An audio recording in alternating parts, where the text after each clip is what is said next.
You're muted, John.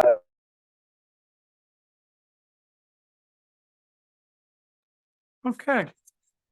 I'll read this poem in the late afternoon to my town board, and I have two others. Spring. The calendar we use for the seasons is astronomical, which tells us that the spring begins on March 21st, or really, according to astronomers, March 20th. Whatever date is usually the time of year that the weather becomes nice. Most importantly, stays nice. Although a snowstorm is predicted for the end of March this year. However, the calendar that I prefer to use is meteorological, which tells us the spring begins on March 1st and allows us to lump the religious holidays, St. Patrick's Day, Easter, Passover, Ramadan, together in the same month. Spring would then be the transition from the cold to winter in the June 1st start of summer. Whatever calendar is used, spring is usually a calm season, not too cold, not too hot, but at times tempestuous. Let's hope that this year we only get the calm in the town of Yorktown, where a special election will be held for town supervisor on April 16th. Very local thing. Captain America. I was very involved with comics throughout both my and my son's childhood, particularly adventure comics. I like Captain Marvel, Superman, and Batman, but my favorite of all was Captain America.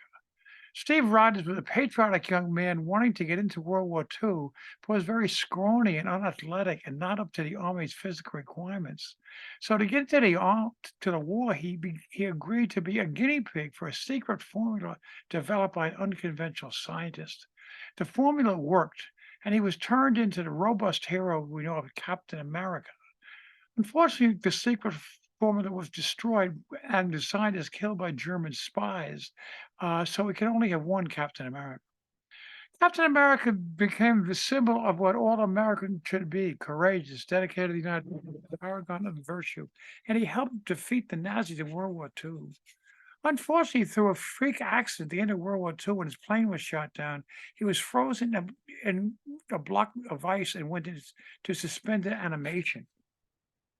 Finally found and rescued from the block of ice many years later, he resumed the identity of Captain America and led the mighty Avengers against the force of evil. Once again, he was a personification of American strength and virtue. But when faced with the plumbers of Richard Nixon and Watergate cover-up, he stepped out of public view and gave up his secret identity. However, that did not last long. When Jimmy Carter and Ronald Reagan brought back the public spirit in their presidencies that reminded him of Franklin Roosevelt, he resumed the image. While I know well that Captain America was a fictional hero developed by Joe Simon and Jack Kirby for Timely Comics, I was so impressed with the virtues that they built into the character that when CBs became popular on the nation's highways and a handle was necessary, I became Captain America. Now, CBs and handles have been replaced by cell phones. Now I've got no more use of the Captain America handle, but his character is still imprinted in my memory. And I often wonder, what would Captain America think of Donald Trump?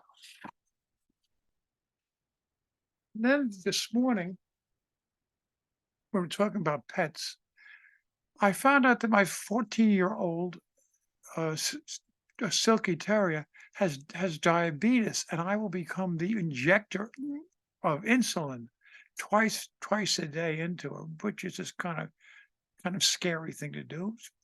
But I found a poem that I wrote 4 years ago about her. Fala.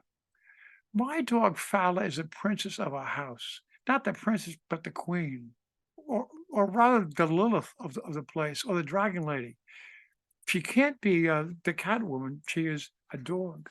But none of these stills are fine, as she is as complex as a spaceship, but as obvious as the ocean. She is my muse, my joy, and at times a real pain in the ass. Oh, hell, she's just fabulous. Thank you for putting up with me.